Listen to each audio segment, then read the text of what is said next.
The accused is hereby sentenced to life imprisonment, for he has destroyed the life of a young woman. Watoto wangu wanakuanga na shida sababu sina uwezo wa kuwasaidia wale mandugu zangu wadogo, na yule aliacha shule kwa sababu hakuna school fees. It's life in prison for Makueni man who chopped off lover's hands and leg. Francis Nyenze has battled cancer of the colon for the last 10 years.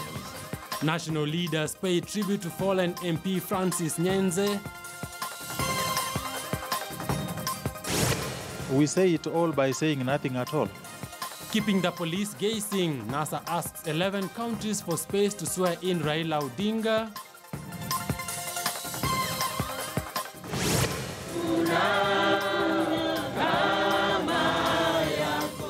We've been very concerned about the accidents that have been happening in Salga, and we decided to come and pray. And asking God for intervention. Mrs. Rachel Ruto joins Salga cleansing prayers.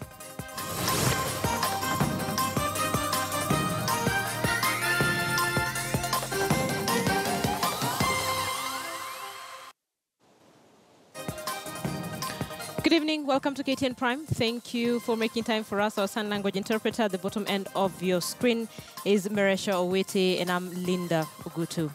Now, a man has been jailed for life by a Makueni court for chopping off the limbs of his lover. Ruben Kivuva was today handed the life sentence for an attack with a butcher knife that left Judy Mwende without 2 hands and a leg. And as Timothy Otieno now reports, Judy's family praised the ruling, even as Judy herself struggles to adjust to a new life under difficult circumstances. December 13th, 2015 is a day 28-year-old Judith Mwendi will never forget. The mother of 3 would have her life altered for the worst following an altercation with the father of her children. Sikufungua mlango mwanzo mimi nikaingia kwa choo. Kuingia kwa choo sasa ndio nikitoka kwa choo nikapatana naye akiwa na panga. She lost 3 limbs that day, and if not for her neighbors, she might have lost something even more precious, her life. 2 years later, and her quest for justice would come to fold at the Makindu Law Courts in Makueni County, where Principal Magistrate Gerald Mutiso would hand his verdict, sentencing the said perpetrator, a Mr. Ruben Kivuva, a life sentence. The violence meted out by you, the accused, upon a helpless woman in cold blood is mind-boggling. You cut off your lover's left hand.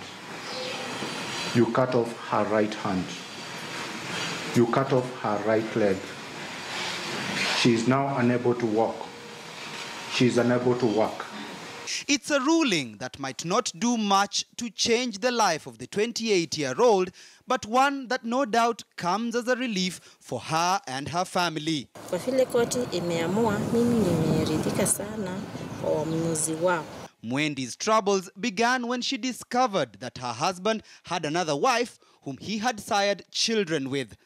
The ensuing confrontation led Ruben Kivuva, who at the time owned a butchery shop, to use a machete against the woman he claimed to love. Sasa akanikata hii mkono ikakatikia kwa nyumba, hii ingine ikakuwa iko nini mekatika karibu kabisa na haya na pia mguu. Mwendi owns a grocery business in Emali town, often relying on her friend at a neighboring shop to cater to her customers.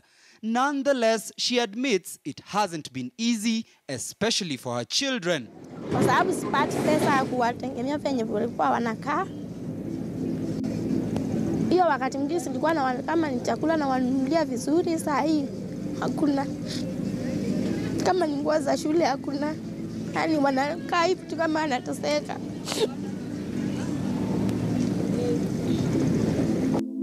Mwendi's case mirrors yet another case of Jacqueline Mwende, who suffered the same fate in 2016 after her husband chopped off her limbs for failing to sire children for him. Hiyo mwanzo nitibiwa hapo TCA And even though Judy's partner is eligible for an appeal to his case within 14 days, she hopes many of such perpetrators will face the full force of the law, and perhaps many victims will be able to speak up and speak out against such atrocities. Timothy Otieno, KTN News.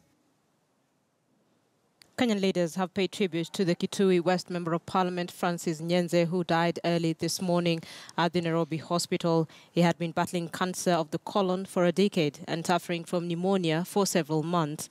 Leaders across the political divide eulogized him as a reconciliatory, open-minded and dedicated leader who always spoke his mind. And as Rita Tinina reports, his wife Edith recounted conversations with her husband in the last few weeks where he asked her to let him go. He was a very humble leader. Nyenze. At the Lee Funeral Home, Edith Nyenze, the late Francis Nyenze's wife, led family members, friends and politicians who gathered here following the death of the Kitui West MP and former minority leader. Nyenze died at 7:50 a.m. at the Nairobi hospital where he had been admitted for the last 3 weeks. Francis Nyenze has battled cancer of the colon for the last 10 years. From around 2008, but he was treated. It was okay. It came back in 2013. During campaigns ahead of the August 8th general election, his health got worse. He contracted pneumonia, by which time the lungs had really been weakened by the original illness. On the 31st of August, during the swearing-in of members of parliament, he went to the National Assembly chambers with an oxygen tank as he took his oath. He made a joke of it, saying he wanted to get ahead of the queue. Edith recounted conversations with her husband over the last 1 month in which he asked her, "Please release me. I'm ready. I've served the people and I'm right with God. And I'm ready to go." Leaders who gathered at the Lee Funeral Home eulogized him as a leader with a voice of reason. We also remember him for being a very reconciliatory person. Francis is one person who has been very accommodative of divergent views. When you're talking about sobriety and maturity in the politics of this country, Honorable Nyenze had his place. The Ukambani nation has really lost a great leader. From Germany, Wiper leader Kalonzo Musyoka sent his condolence message as NASA leader Raila Odinga, President Uhuru Kenyatta and his deputy William Ruto eulogized Nyenze as a reconciliatory and open-minded leader. In Parliament, MPs dedicated part of the afternoon session to pay tribute to Nyenze, who was serving his third term in Parliament. Francis Nyenze was a soft-spoken man. But Francis Nyenze was a man who stood for what he thinks. He had wisdom, experience that many of us lacked. So at times, I'm arrogant. Sometimes, I'm big-headed. But through Nyenze, Mr. Speaker, today I'm a better person. He was very, very accommodating. In Kitui West, residents too mourned their leader. Naomba Mungu aweze tusaidia tuweze kupata mtu anaweza tusaidia na anakaa kama Francis Nyenze. Ahead of the August elections, as NASA strategized on how to pick its presidential candidate, Nyenze threatened that Wiper would go it alone if Kalonzo Musyoka was not picked as the NASA flag bearer. It will be a very difficult task to convince the Kamba nation to play the second fiddle when they played that in 2013. He was later to cause controversy when he and former Kitui Senator David Musila praised the Jubilee government's development record in Ukambani.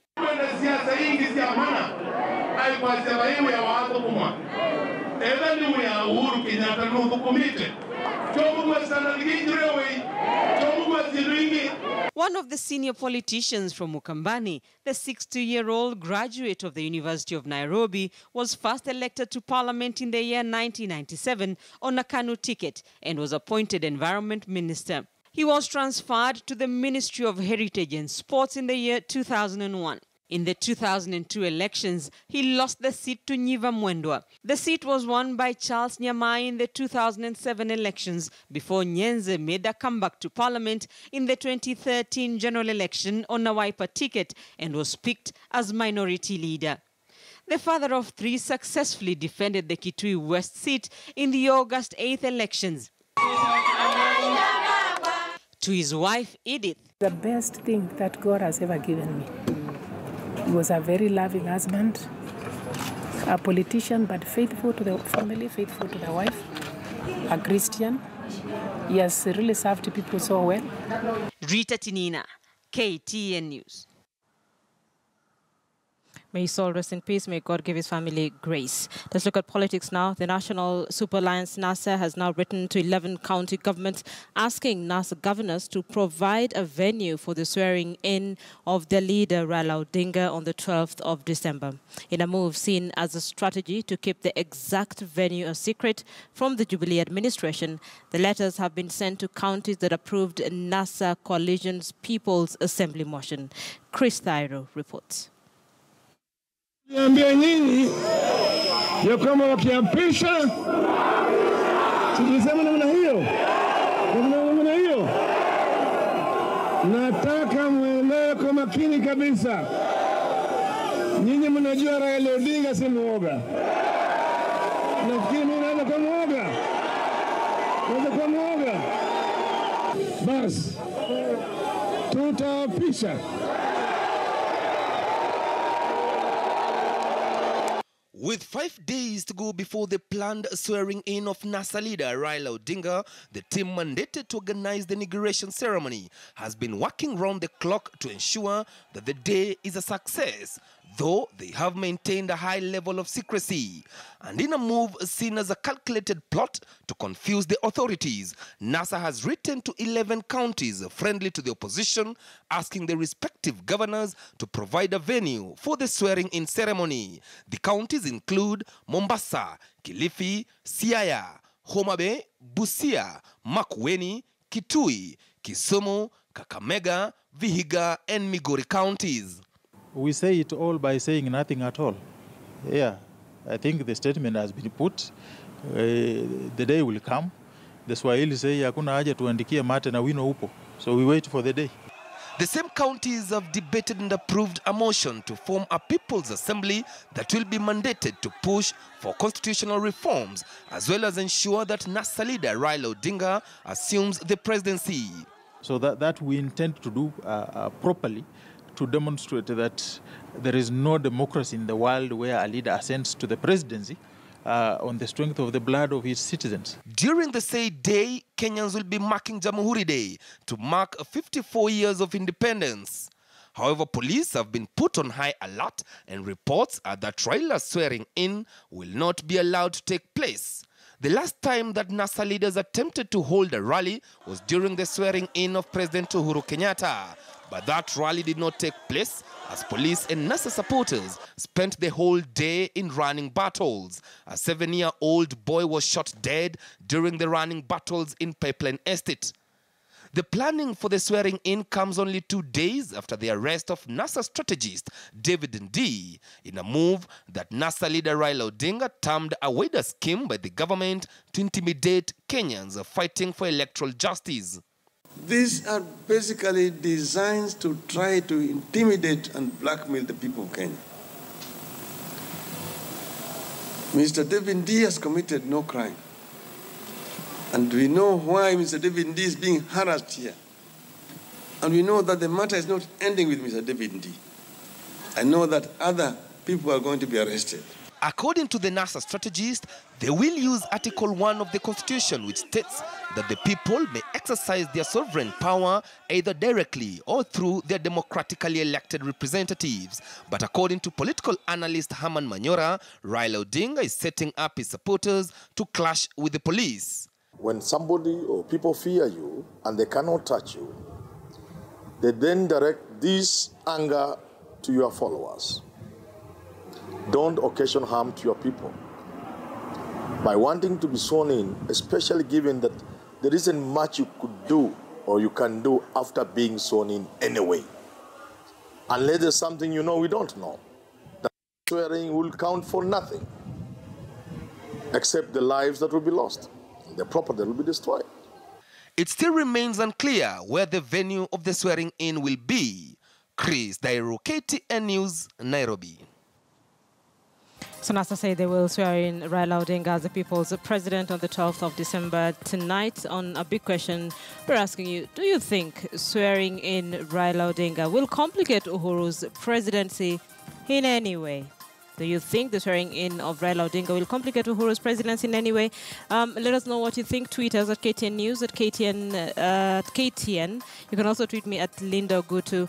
I'd love to just sample some of your views. There's been lots of back and forth on this particular move by NASA. So let us know what you think. I'll be sampling your views as we go on with this bulletin. Going Kenya Primary School Head Teachers Conference was characterized by sharp differences. KEPSA, through the leadership of NAT, throughout all policies the TSC and the Ministry of Education had put forward yesterday, including the implementation of the new curriculum. Francis Mtalaki breaks down the disagreements in the education sector. A day after the Teachers Service Commission and the Ministry of Education raised the stakes in terms of leadership and accountability, all of their proposal was shot down by the school heads through their union KNUT. I've been listening to the pronouncements of the Cabinet Secretary of Education. I've been listening to the pronouncements of the Teachers Service Commission. And where I was alone, I slept overthinking about those pronouncements. And I said, and I shared with Mheshimiwa Sosion, a time has come when the teaching fraternity needs solidarity more than ever before. First, it was the proposal by TSC to have head teachers, principals, and their deputies transferred from their counties that received its major blow. What does the policy of HIV at workplace say? When you separate couples, you transfer Mr. Wickel from Cliffy to Homa Bay, and you leave his spouse in Mombasa. What are you targeting? The debate doesn't end here. The Giant Teachers Union also faults TSC in the manner in which the government has moved in speed to make changes on whom to be a head teacher, principal, or a deputy in a public institution. We cannot make you a head teacher unless you have a master's degree. To hell, you're performing very well, even without those degrees you're talking about. After all, we went to school. We got the degrees. We brought the papers in the offices. Have you promoted us? You can't have your cake and eat it at the same time. There must be consensus. There must be agreement, without which we shall organize and oppose what we have not been consulted. What is the cage to be used? Because this head teacher there is also qualified as master's degree. Now, what is our take about the merging of schools? The question they are asking today, what is our take about the localization of teachers? The much-awaited new education curriculum of 2663 now hangs the balance, as a primary school head teacher unanimously agreed that it is not possible to be implemented come January, many saying that they know nothing about the new education curriculum framework. The needs assessment was not properly done. That too, the process is being hurried. Are you ready for the new curriculum in 2018? And therefore, we need the ministry to come back to the drawing board so that we can discuss. Vizuri wachipange vizuri, kila mtu aone kweli wamechipanga, alafu wanaleta tunaendelea kama kawaida. We have those tablets which were brought towards closure, and they still packed in those boxes. Teachers have no idea because they were trained only in one day, and hurriedly they have no knowledge to operate the machines. Some schools have no electricity to operate the machines. Those are the challenges we are having there. Muda au wakati ambao umepewa ni muda mfupi au muda mfupi sana. It now remains to be seen if the new curriculum will be rolled out in January 2018, as the Ministry of Education has been suggesting. Francis Nyenze, KTN News, Mombasa. You're watching KTN Prime. Thank you for staying with us. Let's take another short break. We'll be back.